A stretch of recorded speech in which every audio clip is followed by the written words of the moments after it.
Anders, thanks for sitting down with me today. My name is James Masellan from Movie Death Blows. How are you? I'm good. Movie Death Blows? I know. I stole it Dang. from Seinfeld, that episode with Death Blow in it, if you remember it or not. Okay, well, I don't know, but it rocks. I try. So I got to ask, what's it like coming on board as young Bill Randa, taking over for, I guess, going backwards from John Goodman at that point? What's it like taking over that part? Crazy. It's crazy. Like, when they called me about the project, they were like, so we think you could be a young John Goodman. And I was like, that makes one of us. Like, I was like, I don't think I could do that, but I'll take the job and do what I do. But I definitely can't step into the shoes of John Goodman. That guy's a legend. Was it weird for you going kind of from like the comedy sphere into like the action monster verse kind of thing at all?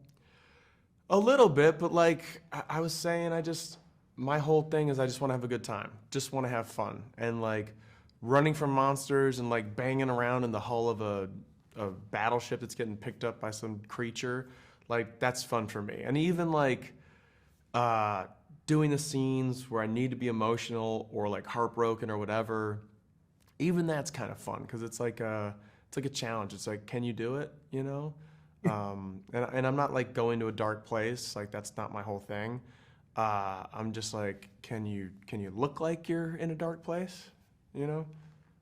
You're talking about, running around the battleship before. I thought that was one of the most interesting parts of Bill's backstory, the USS Lawton and when he's the only survivor. I actually had to look it up to see if it was a real ship or not. I was like, I don't know. What Yeah. did you think about the backstory that they gave him? I think it's cool. I think it's great. I mean, it's like if you were on a battleship and all of a sudden you got tossed off in the ocean and then the boat wasn't there, I feel like you'd spend the rest of your life trying to figure out what the hell happened. You know what I mean? So, this is a guy who's just been on not only like a personal journey to be like what happened, but like to figure out where like his shipmates, his friends, like the people that he'd been at war with, like what happened. You get to work a lot with Lee Shaw, who's played by Wyatt Russell. Hmm. But like the most interesting part of the show is that Kurt's playing the older Lee Shaw at that Yeah. point. Did you ever get any interaction with him on set? Like, what's it like between those two if they're ever on set at the same time? Oh my God, they hate each other. And maybe I'm not supposed to say this, but like they're sworn enemies. Um, no, I mean, didn't know Wyatt. I knew of Wyatt, but working with him's been great. And I never got to work with Kurt, but he would come watch our scenes to kind of watch Wyatt and pick up things from Wyatt's performances to inform his performances so that there was like a little bit of overlap.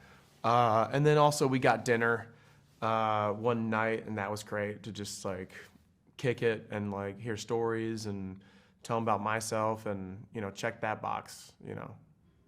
I'm sure they have many stories. Yeah, But yeah. what's it like seeing these monsters come to life, like when you're filming and then seeing them on the actual screen? Like you get to see Godzilla in front of you. Like, what's that like? It's crazy. It's just, it's bananas, dude. Like, you know, some scenes we're running from stuff and you gotta be like, oh my god, oh my god, oh my god, and it's just a green screen, and then you see it cut together. But when you're doing it, you're like, is this gonna work? Like, how am I selling this? But then I realize I don't need to sell it. The stuff that they do with the CGI behind me sells the entire thing. And then there's other moments where you're just like looking out in awe at like Godzilla, but you're just looking at like the landscape. But then they put it out there, and it's crazy. It's really cool to be part of something of such a grand scale.